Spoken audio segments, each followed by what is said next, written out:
Hello, my name is Joshua Chen, and I will be reading a selection from my short story, Drop.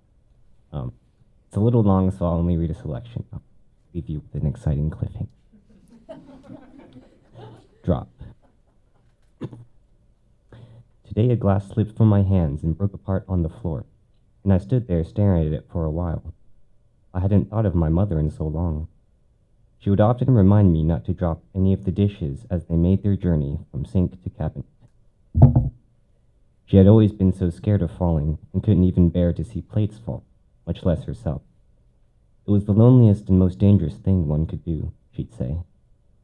Plates were invincible, and I liked using them. I could fit 4 between my fingers and transport them like a machine to their resting place. She would always tell me to be extra careful with the porcelain. Those were precious. Hold with 2 hands on both sides.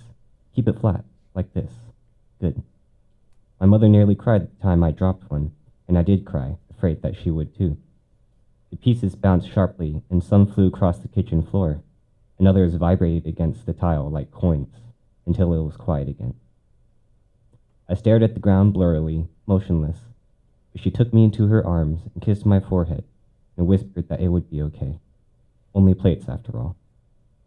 I never understood her fear, but it did remind me of her often. So many things could fall, after all, and I'd bring this up as she walked me home from elementary school on cool autumn afternoons.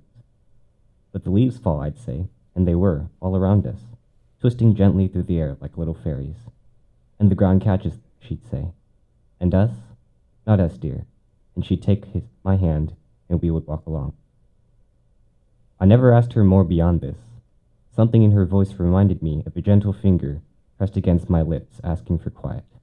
Or perhaps my 8-year-old self was content, just pointing out things that fell. As an adolescent, I would often remember those leaves and our conversation. Eager for discovery, on summer days my friends and I would barrel through the woods, tennis shoes stuck with burrs and leaves, sticks in hand, with our dirty faces and innocent laughs. The greatest and most dangerous adventures came when we would stumble upon some dry ravine, the water replaced with a stream of leaves and branches. On lucky occasions, we'd find a log forming a bridge across the chasm, and we'd dare each other to cross it. I would usually wimp out, remembering my mother's fears. One afternoon, though, I went there by myself and looked at the fallen tree for a long time, and watched the falling leaves all around me. I tried to measure the distance from my position to the bottom of the ravine, but even if I could, I doubt it would have made me any less afraid. Unsteadily, foot by foot, I moved across the log. It slipped halfway and fell to the ground. I landed hard on the balls of my feet and stood there stunned, but mostly unharmed.